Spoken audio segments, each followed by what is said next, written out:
Les gaz de schiste, ça faisait un certain temps qu'on n'en avait pas vraiment entendu parler. Eh bien, le sujet est quelque peu revenu dans l'actualité cette semaine avec ce manifeste signé par 11 personnalités du Québec sur l'exploitation des hydrocarbures. Et Pierre-André, il y a un nouveau regroupement de vigilance de l'exploitation des hydrocarbures et donc des gaz de schiste qui va voir le jour demain à Drummondville. Absolument. C'est ma vie, c'est l'acronyme de ce nouveau regroupement. Ça veut dire Collectif moratoire, alternative, vigilance et intervention. Il travaillera en parallèle avec le regroupement déjà existant qui s'appelle Regroupement interrégional gaz de schiste de la vallée du Saint-Laurent qu'on connaissait déjà.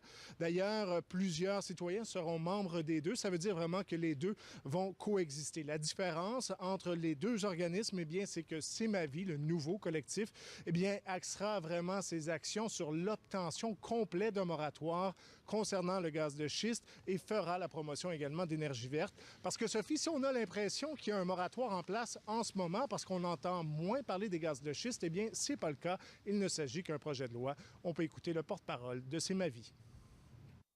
Il laisse croire qu'il y en a un, fait que les gens, la plupart de la population croit qu'il y en a déjà un moratoire, là. Mais il n'y en a pas un. Là, actuellement, on a de quoi ça à table dans la vallée du Saint-Laurent. Il y a un projet de moratoire dans la vallée du Saint-Laurent et on a à aller chercher ça. Il faut défendre ça, il faut aller le chercher, même s'il n'est pas complet. Et évidemment, Pierre-André, vous lui avez parlé du manifeste de cette semaine. Oui, on a beaucoup entendu parler de ce manifeste concernant l'exploitation du pétrole. Eh bien, on peut se poser la question, si on ouvre la porte au pétrole, qu'adviendra-t-il du gaz de schiste? Eh bien, pour ce porte-parole, Serge Fortier, eh bien, si on ouvre la porte, eh bien, tout est interrelié dans ce genre de dossier. Le problème, selon lui, ce ne sont pas les environnementalistes, mais plutôt le manque de visibilité des énergies vertes.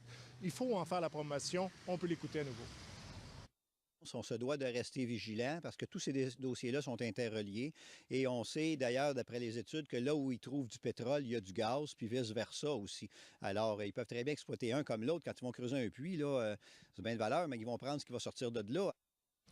Alors, avis aux intéressés, C'est ma vie verra jour demain du côté de Drummondville à compter de 9 h environ au Best Western. Merci, Pierre-André. Au revoir.